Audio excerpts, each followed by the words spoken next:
ఇంకో return option అన్న, return పెట్టినట్లయితే కస్టమర్ మాకు ఇగో ఇక్కడ గ్రీన్ కలర్ వస్తుంది ఒక యాప్లో, ఇట్లా ఉంటే రిటర్న్ ఉన్నట్టు.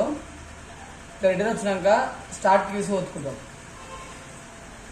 అయితే కస్టమర్కి ఓటీపీ వెళ్తుంది, జనరేట్ ఓటీపీ వచ్చినప్పుడు ఓటీపీ వెళ్తుంది. ఇక్కడ ఓటీపీ అనేది మీరు సబ్మిట్ చేసుకోవాలి. ఓటీపీ ఎంటర్ చేసుకొని వెరిఫై కొట్టుకోవాలి. సబ్మిట్ వచ్చిన తర్వాత మనకు కొన్ని ఫొటోస్ అడుగుతాయి. ఇతను మనకు ఛార్జర్ పెట్టింది కాబట్టి మనం ఈ ఛార్జర్ని ఫోటో అయితే క్యాప్చర్ చేసుకోవాలి. క్యాప్చర్ చేసుకున్న తర్వాత అప్లోడ్ అని ఇట్లా అడుగుతుంది.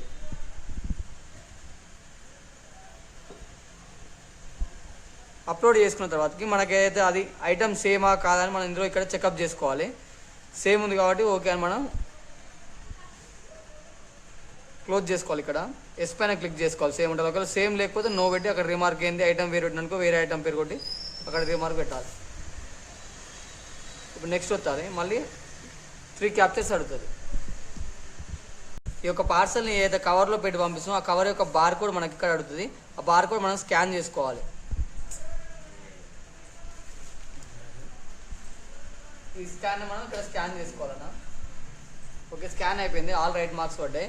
అంటే కస్టమర్ ఇచ్చిన పార్సల్ సేమ్ ఉంది, మనకు కంపెనీ పార్సల్ సేమ్ ఉంది కాబట్టి తను ఒకవేళ ఎక్స్చేంజ్ పెట్టుకుంటే ఎక్స్చేంజ్ వస్తుంది. ఒకవేళ డబ్బులు కావాలంటే తన అకౌంట్లో డబ్బులు పడిపోతాయి.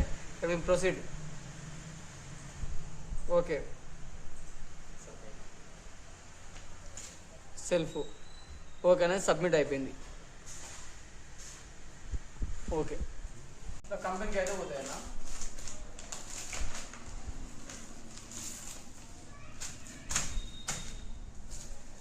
కస్టమర్ నేము, అతని అడ్రస్ ఇక్కడ దీనిపైన ప్రింట్ చేసి ఇలా స్టిక్కర్ వేసేస్తాం. ఇది కంపెనీ పోయినాక ఆ డీటెయిల్స్ తీసుకొని కంపెనీ వాళ్ళకి అకౌంట్లో డబ్బులు వేస్తాం.